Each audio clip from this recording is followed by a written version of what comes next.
Good to see you. Last time we were together, you had given me the word clarity, last month actually. And the question that I wanted to ask you was that we've been talking a lot about being on our high-flying disc and maintaining that. And I'm curious to know, with coworkers or relationships or people that we have in our life, if they're having a really tough time or a go at something and they're in a really kind of negative state or a negative place, I'm curious. I would like to know, what can I do, to not be at the effect of that, to be able to maintain that high-flying disc state, and then also what could I do to help that person, if anything? Well, the thing that's tricky about it, clarity is such a wonderful state of being because it translates into so much wonderful experience. When you're clear-minded, you are more effective and more efficient. You are a better communicator.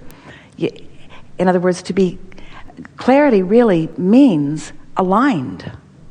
Alignment and clarity are the same word, but clarity is more the physical effect of alignment. It's more, we would say that clarity is like the manifestation of alignment. And the way to feel that is just feel the difference between clarity and confusion, and just ask yourself which you prefer. And that sort of foggy feeling, or that sort of stumbling around, not being clear about something, as compared to clarity. Clarity is such a wonderful feeling. And so it's something that you accomplish through deliberate focus. In other words, clarity is the result of a lot of momentum that is absent of resistance. And so then when you focus upon someone who is having a hard time, you are doing exactly the opposite. You got to a place of clarity by not focusing on that, and you will not maintain a place of clarity when you then do focus on that. That's as clear as we can be. So how does that fit in, Abraham? How do I be an uplifter? I want to be an uplifter. How do I be an uplifter? And we say, you just have to make sure that the attention that you give to any subject does not disrupt your clarity. And in time, you just find yourself here. Oh, you're really going to like this. This is the best way of explaining this. So, do you acknowledge that your greatest value to others comes to them from you, or is influenced from you, when you are on your high-flying disc? Yep. So, and do you acknowledge that most people are there and not there and there and not there and there and not there? So you're all sort of zigging and zagging around, and law of attraction is bringing you together. And so a lot of times you rendezvous with people that you care about, not on the high-flying disc, because let's say they're not there very often. So if you're going to have any kind of a meaningful relationship with some people, feels like you got to come down to Henryville where they are. And you feel committed to having relationships with some people, and so you're willing to sacrifice your high-flying disc in order to be where you need to be in order for them to hear you or you to hear them. But everybody is occasionally there, because everybody wakes up there. Sometimes you only stay for a split second, but everybody wakes up there. So what about the idea of you just being so consistently there that when they randomly show up there, you have a moment, instead of having your moments in frustration? So you just increase the odds of being able to, with clarity, say the right thing at the right time, or be in the right place together with someone if you're consistently there, because you're only going to reach them when they're there and you're there. Now, that sort of puts teaching and mentoring in a whole new place, doesn't it? There are a lot of people that go looking for problems so that they can solve them. And it just doesn't work out very well, because when you look for a problem, you've left the disc. So now ask your question again. How can I help someone? Help them out of what? Help them out of confusion? Be clear. You can't get poor enough to help poor people be prosperous, and you can't get sick enough to help sick people get well, and you can't become confused enough to help confused people become clear. You must be prosperous if you are going to encourage prosperity, and you must have clarity if you are going to encourage clarity, and you must feel love if you're going to encourage love, and there is no other way around it. So if we were standing in any of your physical shoes, we'd just get there and stay there as best we can and rendezvous with whoever happens to show up and let law of attraction do the matchmaking. And we would not go out to save the world, because when you try to save the world, you'll leave your disc and then you'll just bang around with them.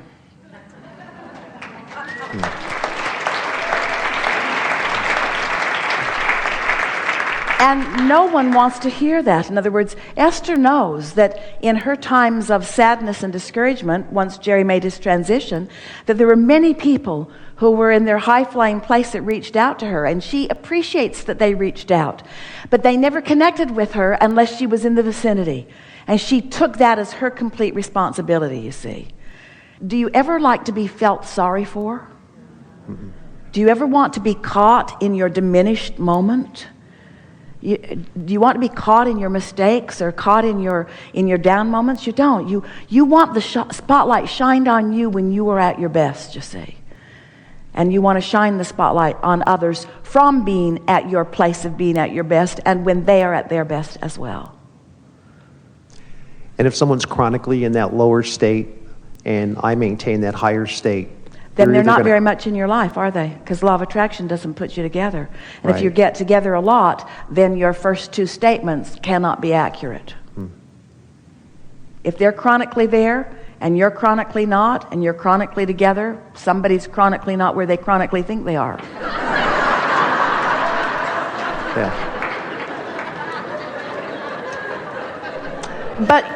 But you know, you can be there, and then take a dip for a moment, and be there, and take a dip for a moment, and be there. Just don't dip so much that you lose your place, you see. Mm-hmm.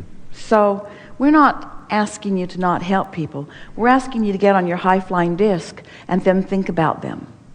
But it's easier to think about people who are having trouble when you're not with them, because when you're with them, what you're observing makes it difficult for you to maintain your we were talking about healing earlier, and we haven't talked about Jesus and healing for a while, but he was able to heal. There have been many, because he did not allow himself to see you in your sickness. Instead, he knew you in your wellness. And he didn't heal everyone. That's something that you're not talking about much when you tell that story. He couldn't heal those who were not in the vicinity. And when someone asked or thanked him, he said, "It is your faith that has made you whole. It was your proximity. It was your vibration. It was your expectation.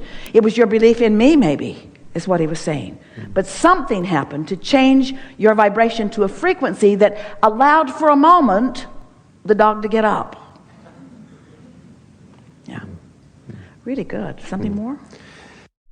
If I may, just on a slightly different note, I've been listening to, I'm a consultant, and getting people to, and I was listening to one of your vibrational marketing talks, and it was about this person who was an artist, and he said, people love my art, they appreciate my art, but they don't really buy my art.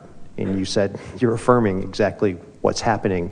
And so I'm curious, would like to know if in helping people to make a decision, if I know that it's a good thing for them to do, I'm a bit insecure about like where my boundary is and helping them to make that decision, where I'll back off a little bit, and I would like to know if there's something I can do to improve upon that and do that better. Well, if the best that you can do and the most that you can offer to anyone is clarity.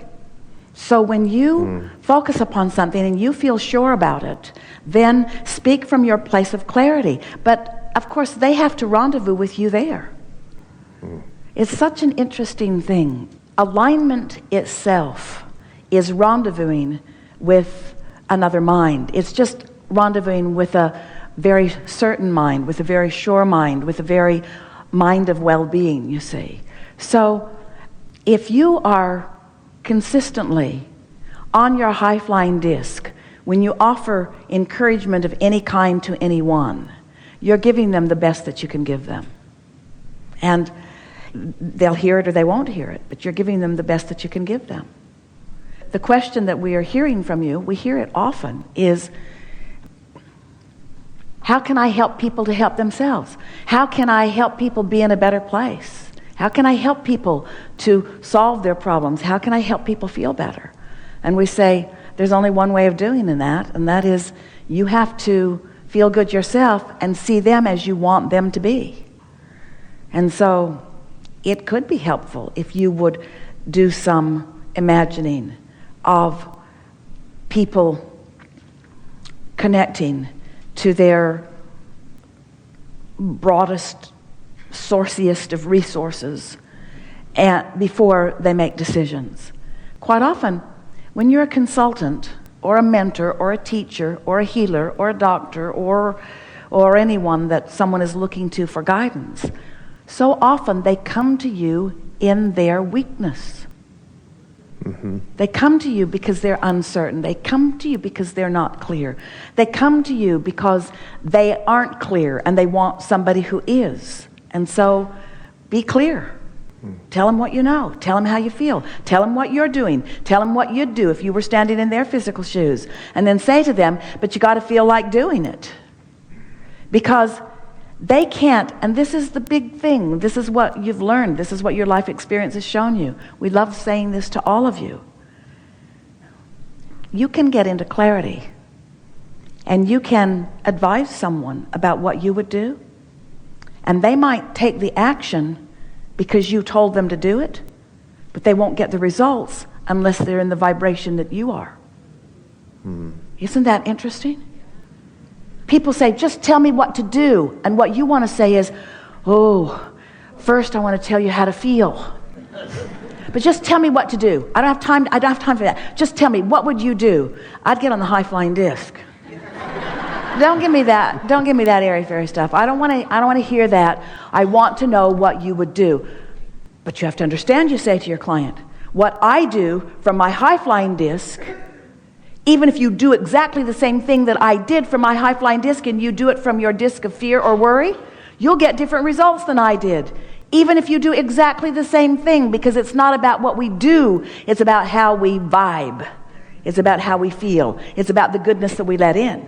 And you can't let goodness in. You cannot let the degree of goodness in through your action that you can through your vibration. Esther had a wonderful seminar in San Antonio, and then an open house out at the property, and hundreds of people came. It was so much fun. And lots of people said, I can't believe that you're opening your home and that you're opening your buildings and you're opening your treehouse and you're just opening this to everyone. And Esther said, there's too much here for one person to appreciate. And we want you all to feel that way, that there is so much to appreciate that you want everyone in on it. You want everybody in on it. You want everybody in on the energy, you see. So you can offer it, but they got to figure out how to get in. So you got to teach them more than your action. Mm-hmm. You got to teach them how you got to the inspiration for the action. Mm. Abraham, is that right? You mean I can get on my high-flying disc and I can be inspired to an action, and are you saying that other people that do exactly the same thing that I did will get different results? Go figure. Because it isn't about what you're doing, it's about what you're letting in, you see. Mm-hmm. Sometimes action can lead to positive expectation, but mentoring based on action does not go very far. You got to mentor with your heart, with your vibration, with your knowing, with your clarity, with your clarity, with your clarity. Yeah, really good. Thank you. Mm.